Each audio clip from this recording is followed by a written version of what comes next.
Before I continue discussing the markets, please take this moment now with helping me and subscribe to my YouTube channel. Click subscribe.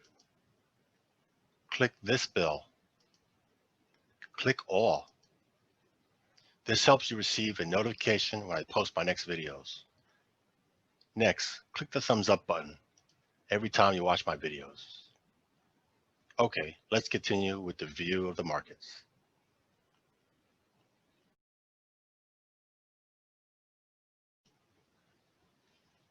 Hello, it's 12:28 p.m. New York time, Saturday. In this video, I'm going to discuss interest rates and currencies and cryptocurrency. So this past week, the central bank in the United States, also called the Federal Reserve, voted on the interest rates, and they decided to leave the interest rates alone. First point is we're looking at the 30-year yield, and then the middle time frame, which would be the 10, and then the 5. So first looking here at the 30-year, there's a weekly chart, and for the week, we formed the inside candle. That means the high and low did not go above or below last week. Because it's hollow, that's a green one. What happened last week, or the prior week, it also formed the inside bar. So now we have two of them. One, this one here, inside this one, and this one inside 3 weeks ago. Indecision, those mean indecision. And also those two are inside this consolidation. The trend has been going higher and higher, staircase higher, higher. So what typically happens with this is the bonds go inverse, the bonds go lower. So we have the case here, the bonds going lower, and they also formed 2 weeks of inside candles, indecision, inside this consolidation. So since they're both inside the consolidation, but the trend, yields are going higher, bonds going lower.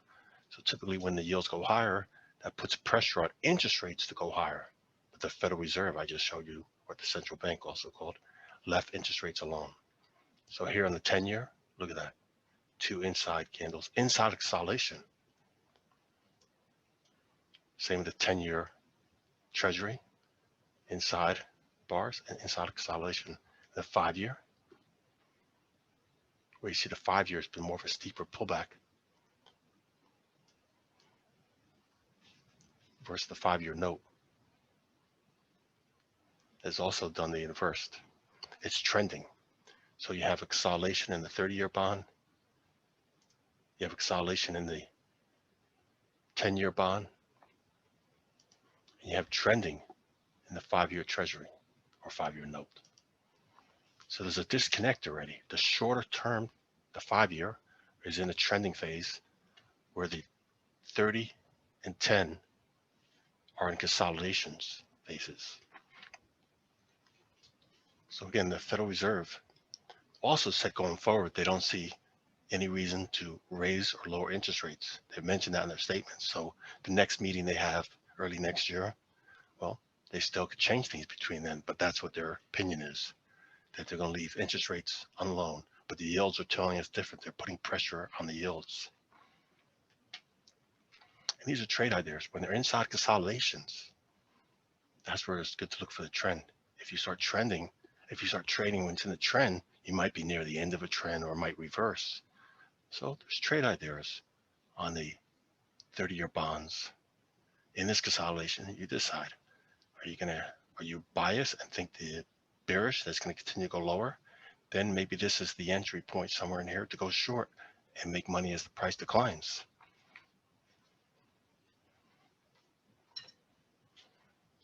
What else to be concerned about? U.S. Congress averted a shutdown this weekend by making a short-term agreement Friday night. So until this Sunday night, they have funded the money to keep the U.S. government open.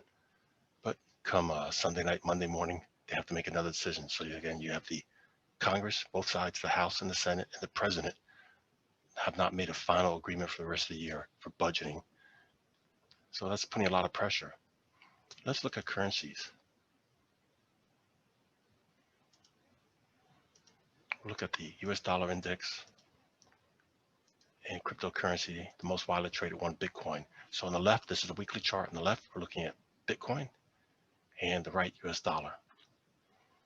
This is the Bitcoin futures. It trades on different exchanges, the Bitcoin, but we're looking at Bitcoin in the futures.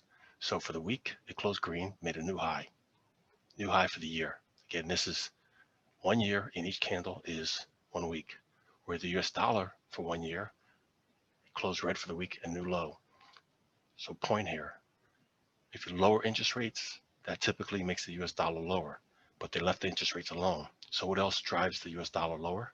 When you increase the deficit. So the government is spending more money and talking about spending a lot more money before the end of this year, which also put pressure on the US dollar go lower. Certain businesses that will help, ones that export a lot of product, making US dollar cheaper.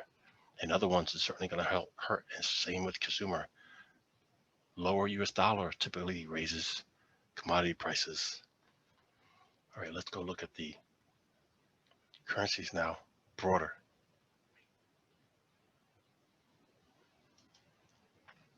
The three largest currencies in the US dollar index is the euro, followed by the yen, followed by the pound.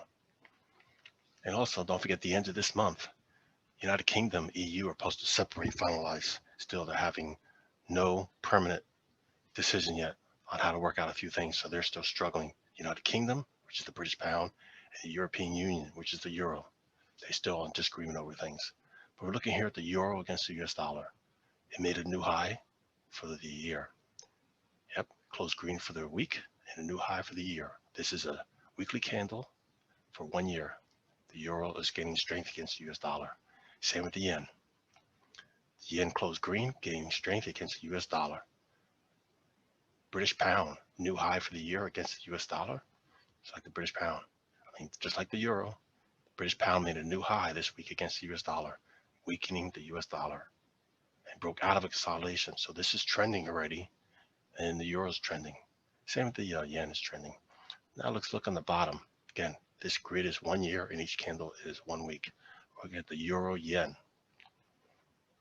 It's trending. The strength is in the euro. The euro is going up, giving weakness to the yen. Coming into the swing high. Has not taken it out yet. But look at this pattern. That's a pattern there. The euro British pound closed red for the week. Made a lower low, lower high, giving strength to the pound against the euro. And rejected this big round number. And it's still struggling in this bigger picture of consolidation, but one of them will be the leader in the weeks ahead when the UK and EU finish their separation. I am biased. I think the British pound is going to gain strength there, which would be, this would go lower, giving strength to the pound against the euro. Okay, looking at the pound against the yen. Green for the week, higher high, higher low, but still inside consolidation. But as this consolidation here, broke out consolidation here, that's giving strength to the British pound going higher. So we have the British pound gaining strength against the yen and the euro gaining strength against the yen, where the United States, the yen is gaining strength against the United States. Yeah, there's divergence there. Okay, let's go on to the underlying currencies. We're going to look at the currencies across the board that are in the US dollar index. We already looked at the first three largest ones, the euro, the yen, the pound. Let's go to the fourth largest one, Canadian dollar. Canadian dollar trending higher. Made a higher high, higher low. Made an all-time high for the year against the US dollar. So the Canadian dollar is gaining strength against the US dollar. Swiss franc also all-time high for the year. It's trending. Momentum's to the upside. Australian dollar, all-time high for the year against the US dollar. It's trending. Yes, so the opportunity for these trades was best in these consolidations, and now they're trending. The risk is they could go against you because you don't know where the end is, or they could start building another consolidation where you might get the opportunity to trade long if you're bullish. All right, let's go through the next. We're going to look at the euro against the major pairs. We already did these three. So let's look at the euro against the Canadian dollar.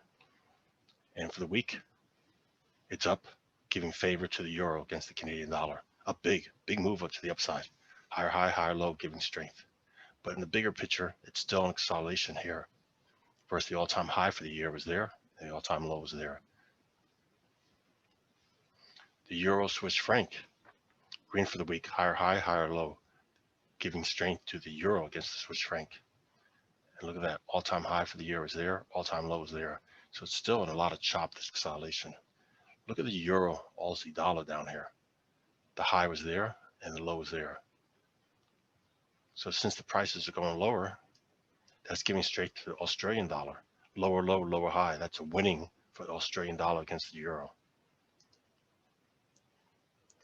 Little note there, Aussie, Australia, and New Zealand are heavily in commodity-based countries for exporting commodities. Okay, now that we finished the euro, let's go on to the yen. We already mentioned here the yen against the dollar. The yen is gaining strength against the dollar. We already mentioned the euro and the yen, and we already mentioned the pound and the yen. So let's go to the ones we haven't mentioned. Canadian dollar and yen. So it's red for the week, lower low, lower high, giving strength to the yen against the US dollar. Sorry, giving strength, it's going lower, giving strength to the yen against the Canadian dollar. CAD, JPY. What happened here? See this yellow horizontal line last week? This is a horizontal line, which is swing high here. Last week it came in there, tested it, rejected it, formed a bearish pin bar, which is typically a signal that's going to invert or reverse. And it did. This week it made a lower low, lower high. So if we took the trade there, after that finish this week, you're already doing very well.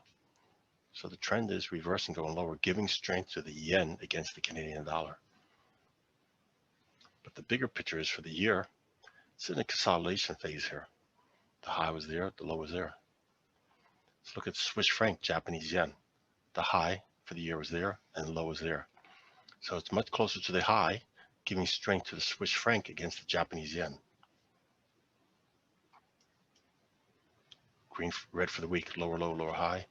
Let's look at the Australian dollar against the Japanese yen. Yeah, trending higher. Took out that swing high, giving strength to the Japanese yen against the Aussie. And let's look at the last, the British pound. We already discussed that. Let's go down here. Pound against the Canadian dollar. Huge up move, green for the week, giving strength to the British pound against Canadian dollar. Higher high, higher low. Where it's still in acceleration for the year. We're giving strength right now for the past week. The British pound. Pound, Swiss franc. Green for the week, higher high, higher low. Still, it's in a huge consolidation there. And the pound against the Aussie dollar. Way off its high, giving strength to the Aussie dollar, even though it's inside candle for weak indecision. So it's inside bar, indecision. So what we have here, we have the US dollar for the year weakening. And we have the British pound becoming a leader. And we have cryptocurrency hitting all-time highs. So again, on the weekly, I just showed you the Bitcoin cryptocurrencies hitting all-time high for the year. US dollars hitting all-time low for the year. And we're having yields reverse to go higher. Big disconnect. Be very concerned how the end of this year goes in the favors of who's going to be the leader in currencies.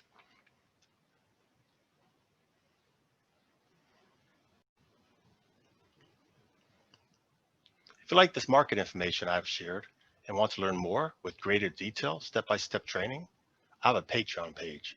I share trade ideas for earning monthly income. Below in the description box, click Show More. Scroll down. This link here, click on it. Take you here to my Patreon page. Select a membership and join.